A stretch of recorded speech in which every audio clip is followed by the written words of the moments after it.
Oh, would you just look at that? It's race week once again. Hello, my name's Alex as F1 Stuff and welcome to a pre-race review for round number 3 in Hungary. Right, for those who haven't seen the race review for Styria that I did at the end, I said that I was going to make some tables for the championships and visualizations and graphs and things.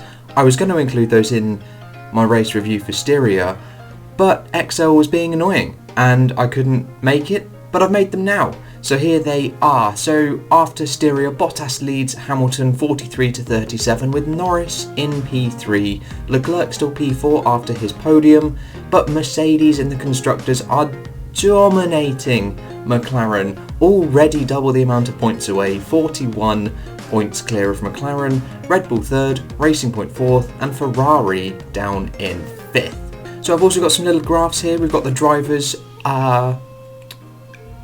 Drivers' Championship, that's the word, with Bottas leading the way, with Hamilton just close behind, Norris comfortably sat in P3, Leclerc doing a bit of a horizontal after he's failed to score any points.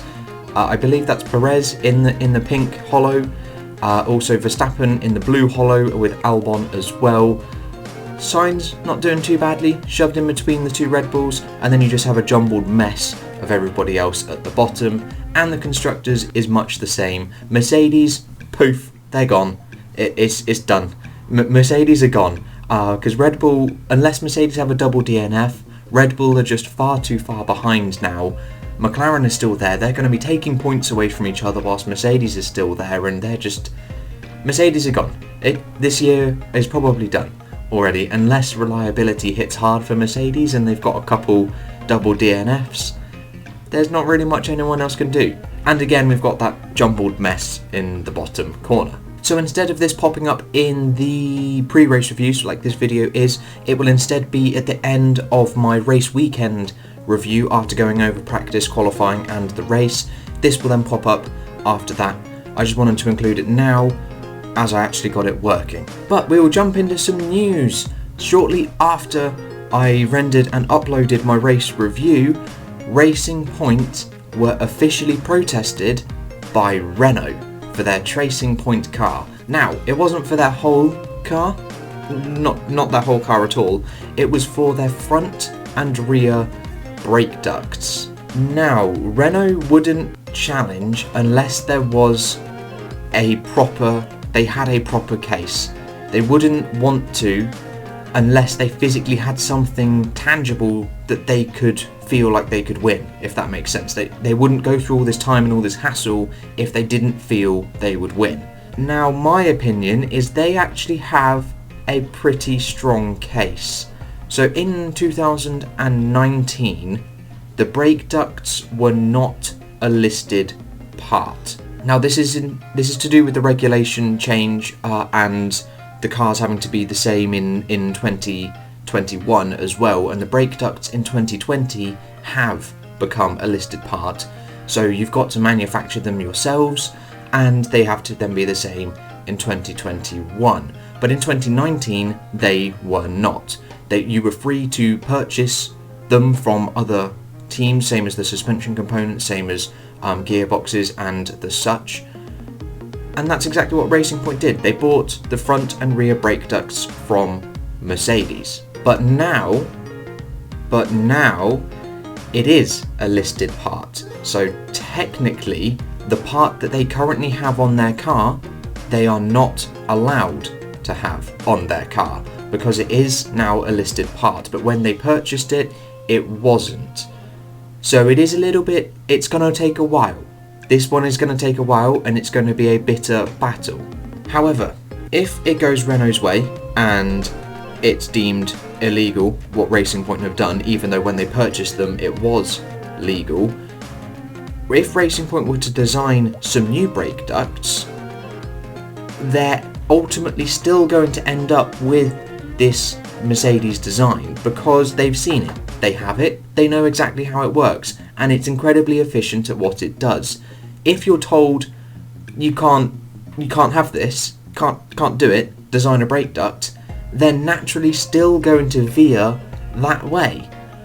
And design towards it, because they you can't unlearn what you've seen. You can't unlearn an incredible design, a really efficient design. You cannot do that. Yes, they're going to have to design around it and design something very similar, but they're still going to end up with something similar. But I suppose something similar is what the RP20 is, as it's not an identical copy to the Mercedes 2019 car. It is something similar. But unfortunately, that is not the end of the news for Racing Point, as Sebastian Vettel is rumoured to be joining Aston Martin, which is the rebranded name for Racing Point, in 2021. But the big rumour is that he will be kicking out Sergio Perez, and then will be partnering Lance Stroll at Aston Martin.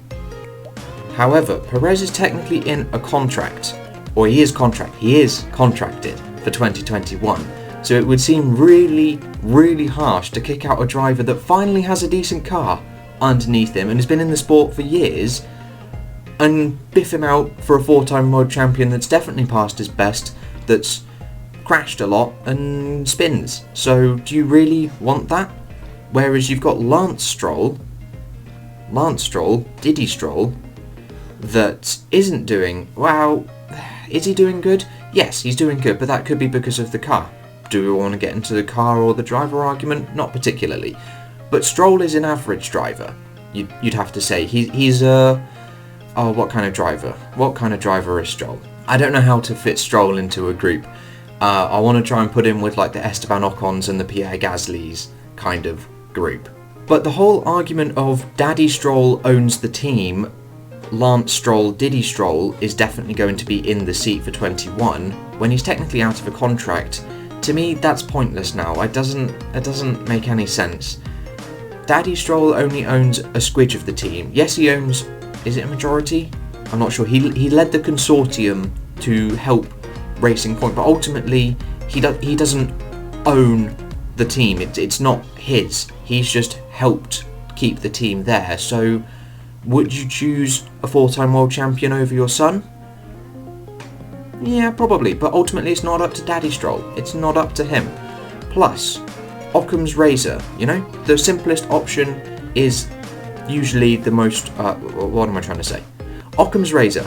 The simplest option is usually the correct one. Sergio Perez is contracted for 2021. Lance Stroll is not. Neither is Sebastian Vettel. Vettel will take Stroll's seat and partner Sergio Perez.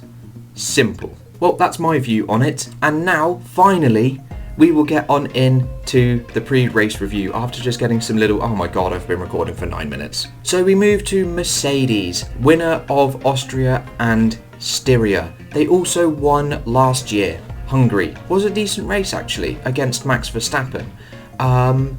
Yeah, I feel they're another very, very strong contender. It's probably actually more theoretically possible this year that Mercedes could go on and win every single race. They have the car to do it. It's a shorter season. Yeah, they genuinely could. But anyway, moving to Red Bull, after saying that Mercedes is the candidate, there's not much else I can talk about really. So moving to Red Bull, they have a point to prove. They have a quick car.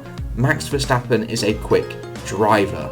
They've just got to get it right. They need the conditions, they need everything to be right, and definitely Alex Albon has a point to prove in that car, because Styria, he was a bit slow. He wasn't in the top 3, but he was a little bit quicker than the Racing Points behind, and he was able to keep Perez behind for a while, even though Perez was blitzingly quicker, like almost a second a lap quicker, but he was able to defend well. But he's not able to stick it to Max Verstappen, and that's what he needs to do. Otherwise, Red Bull are just gonna boot him out, and they're gonna bring somebody else in. So yes, Red Bull definitely have a point to prove in Hungary, and they need a better result than Mercedes.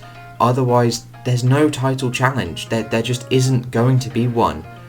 If Mercedes are constantly better than Red Bull, it's already done and dusted. They're over 40 points behind already. It's done if they don't get a better result in Hungary. But moving to a team that is looking mightily strong is McLaren. They were, what were they last year? They were P5 and P9 with Carlos Sainz and Lando Norris. But this year, I don't know, are they going to be any better than the Racing Points or the Renaults as such? Could Austria have just suited their car better? Who knows? But it's looking definitely better for McLaren. They just need a lot more solid races like this. If it does suddenly drop off in Hungary, you'd have to say that it was a bit of a fluke for Austria and Styria. But if they're still there fighting in the top 5 just, or in like P7, P6 and P5, then yeah, you'd have to say they are better than a lot of the midfield teams, and probably better than Racing Point. Yes, Racing Point are bloody quick, but at the moment they haven't proven it, because they either have bad strategy or their drivers make a mistake, like Sergio Perez running into Alex Albon, or Lance Stroll running into Daniel Ricciardo, forcing him off the track. Yes, they've got a quick car, but their drivers haven't been able to give them the results, whereas McLaren have a good car and they have excellent drivers that are delivering them the results that they need. But moving to a team that definitely needs a good result, Alfa Romeo. They were good last year, P7 with Kimi Räikkönen last year, but this year their car is shit. Yeah, so this year their car is definitely bad. It was helped last year by the power unit being strong, and then it kind of negates the whole aero bit of the car, because your power unit's just forcing you through everywhere. And now the power unit's bad, it's really highlighting the detriments of the aero package.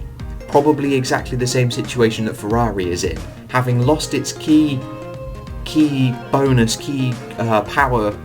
Its power unit, having lost all of that, it's really highlighting its poor performance, its poor aero ability. And from one Alpha car to the other, Alpha Tauri, they did have a solid race in Austria, yes.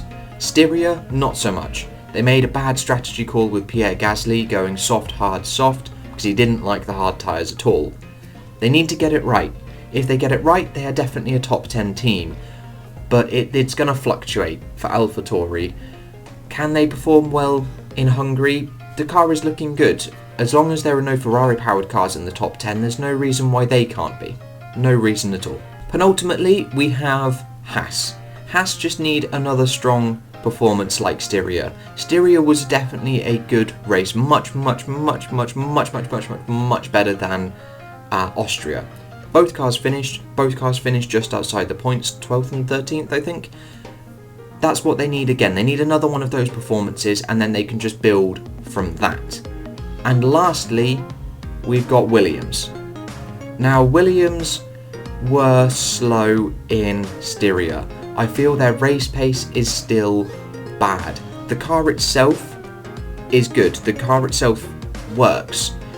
It's just the race pace isn't there. It's not there. The race needs to have some action like Austria. The moment it has none, like Styria, they're behind, and they're the team that are lapped twice. It's unfortunate to say that, but that's just what it is. They need an action-packed race, which they might just get at Hungary. You know, there was a safety car last year as well, allowing Hamilton to take that strategic call to then blitz past Verstappen. But can Williams genuinely get some points at Hungary? No, I don't think so. They're going to need a better race than Hungary. Maybe Spain, maybe Silverstone. It would be awesome if they got some points at Silverstone at their home race. That would be awesome. That would be really, really cool. I've just realised I haven't spoken about Ferrari. I don't actually have a picture for it because I didn't include them. That's a bit annoying. Ferrari. What's going to happen with them? I feel much the same. They're going to struggle to get into Q3. One of them won't get into Q3, whichever one it will be. And the race, again, it's going to be a struggle. It's going to be an Austria. It's not going to be Styria. They're not going to crash into each other again, hopefully. But it's not going to be Austria either, because they're not going to get a podium. I don't know. Ferrari are an interesting one. Ferrari are definitely an interesting one. I know that's not a solid answer or a particularly good answer to the question of what's going to happen to Ferrari. They're not going to get into Q3, or both of them won't. And in the race, they're going to be in the lower reaches of the top 10.